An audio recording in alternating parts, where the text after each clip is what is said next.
I would like to do is show you what I'm going to pack. And there's actually going to be another part to this video in about a month or more when I'm out in the field and explain whether or not these items were actually useful, or I wish I would have brought something else, or I wish I wouldn't have brought something. This is just what I'm packing, and you need to pack exactly what you want to pack. But I will try and give some rationale behind why I'm bringing what I'm bringing, and it definitely won't be what you plan on bringing. This video is also a man's perspective and what a man would likely bring. Females will find themselves with a whole lot of other categories of things to bring. I thought this would be important and helpful for anybody who's contemplating joining the Peace Corps, or maybe even just going to a third world country for an extended amount of time. Remember also, I don't have a clue. I think I've done a lot of my homework, but I really don't know if I've got it right. The bottom line is you can see what other people are saying and take it all with a grain of salt and realize you agree or you don't agree with them. So, without further ado, let's get into it. Let's start first with the luggage you're going to be bringing. I have had a lot of luggage in the past, and I've settled on two bags. One is, this is a High Sierra bag. It is basically, I think it's a discontinued model. I looked all over the internet for this exact model and I can't find it. One of the things that they were saying about any luggage that we're bringing to Madagascar, you know, you're not going to have a lot of sidewalks. There's not going to be a lot of wheeling this thing around. The wheels may break, whatever. You're going to be on dirt roads. If you have one piece of wheeled luggage and one backpack and then maybe a carry-on backpack, you might be able to handle that. Probably going to have to make a couple trips to move this stuff around. Thinking about the suitcase you're going to get, you may not want to get anything that's really expensive. I'm only going to be using this from the airport, from my home to Washington, D.C., Washington, D.C. to Madagascar, and it's going to go right into a vehicle. Then it's going to be wheeled into the storage for training, and then it's going to be put into a vehicle to take to my site. I'm not going to have to carry it a whole lot.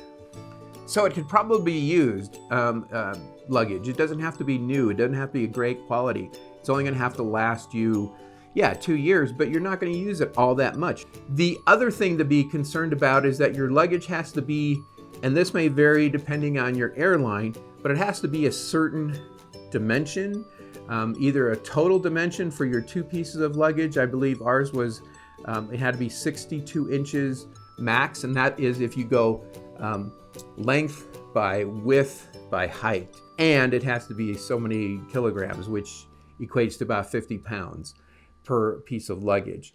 If you also are thinking you're really, really close, then have something that you can just take out and either throw away or give to somebody who takes you to the airport, and you know that weighs 3 pounds, 4 pounds, whatever, and then you can discard that item.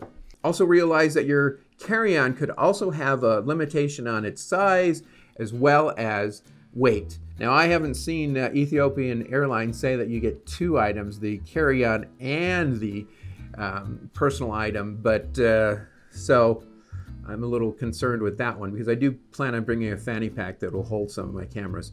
You know, do your homework. Go to the website. Check out what extra fees might be. Check out what the dimensions are. So keep your weight down if at all possible, yes. And or you could just wear your clothes. Wear layers. Yeah, that's the way to go. You could just get a suitcase like this. They're probably found all over the place used. These are easy to come by. I just decided to go with that first bag that I showed you. The bag that I have otherwise is just a few more inches bigger. My other bag that I bought new is this.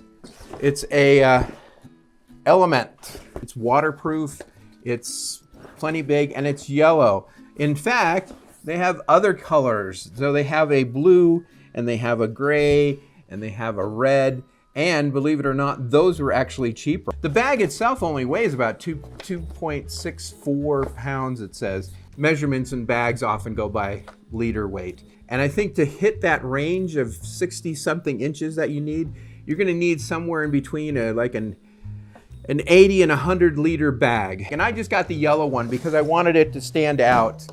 I really wanted to be able to see it and find it.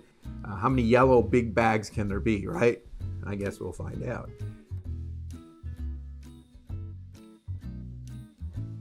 I gotta be worried a little bit because this is going to have a lot of weight in it. I'm worried a little bit that I might be over if they really do keep you to that certain weight. If I have to, I'll move things over to my pack bags. But it's gonna carry my expensive stuff. It's gonna carry the lithium battery packs that I'm bringing. It's gonna carry my laptop, and it's gonna be carrying cameras. So it also has these pouches that you can put on. I forget what they call this. This is your basic army kind of backpack that has the little flaps here that you can tie additional things on, which I actually have. I've tied on some additional things here. I may use them, I may not use them, but I'll have them with me. Just little things that I can attach things to, little bungee cords, that kind of stuff. And it's got plenty of room, lots of pockets. And yes, I did buy this one, and it is a little bit pricey, I believe. I'll put links to all of these bags and some of the other items in the description. Yeah, I'm really happy with this. I've been using this for the last month or two going up and down a mountain, and really happy with it. But that's my carry-on bag. I'm bringing a couple other bags. My personal item is just a small little fanny pack. The nice thing about this, I can use it in the field as well. And this will hold several of my cameras. So I'm bringing, in another section, you'll see the cameras I'm bringing, and I can fit 3 of the 4 of them in here, along with some extra batteries and an audio recorder in that as well. So that's my personal item that I'm going to be bringing, and it'll be helpful for when I'm actually in the field as well. Then I'm bringing a shoulder bag here that you can just throw over your shoulder. And I thought this would be very useful in the field as well. This one's a water fly.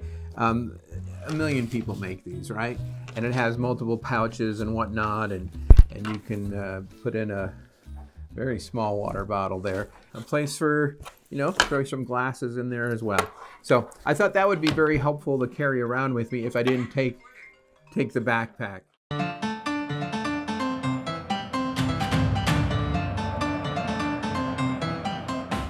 All right, moving on to what I consider a deal breaker. I have to bring this.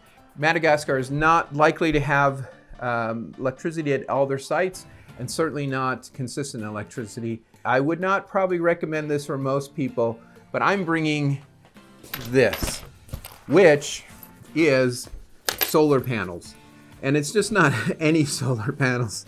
This is like 200 watts of solar panels. There's a 100-watt version of this.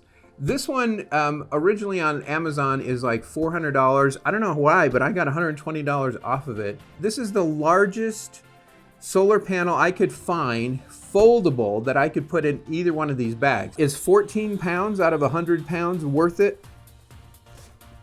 It is for me. Most of these little solar things that you're gonna buy, look at how many watts it's putting out. 6 watts I've seen, 10, 20, 40. This is 200 watts. This is extreme. This in Madagascar, if I could find it, if I could make the time to go and buy it, I would think you'd be paying 2 to 3 times as much for this kind of a solar panel. I have solar on my off-grid cabin, so I'm pretty familiar. I have a dozen panels pulling in thousands of watts into, I have a 20,000 battery system up there. Each of the batteries, there's 8 batteries, and they all weigh like 125 pounds each. So I know a little bit about solar, and I know I need to get some electricity if I'm gonna run that laptop of mine. Moving on to electronics. So I'm bringing 2 power banks, the most powerful power banks you can probably bring and still be under the airline's requirements of having no more than 100 watt hours. So you're gonna see a lot of power banks on Amazon and wherever that say 10,000 milliamp or up to 30,000, right? These are both 30,000. I did look at the small print on these, and they actually go over the 100 watt by like 104, 106 watt hours and 100 and something. You're going to have to hand carry these onto the airplane. Lithium batteries are a fire hazard, and you can't take more than this size. And these will power your phone, some of them your laptops. The key that why I bought these specifically was because they put out a lot of watts. This puts out 65 watts, and I think this one puts out quite a lot as well. Some will only put out, a few watts, 20 watts, things. So I got the ones that would put out the most wattage. You have to figure out, what are you really powering, right? You're gonna power your phone, your iPad, maybe a point and shoot camera. Those are the things most people will. I'm going to be bringing a few more cameras and a very powerful laptop and some lights, small lights, video lights.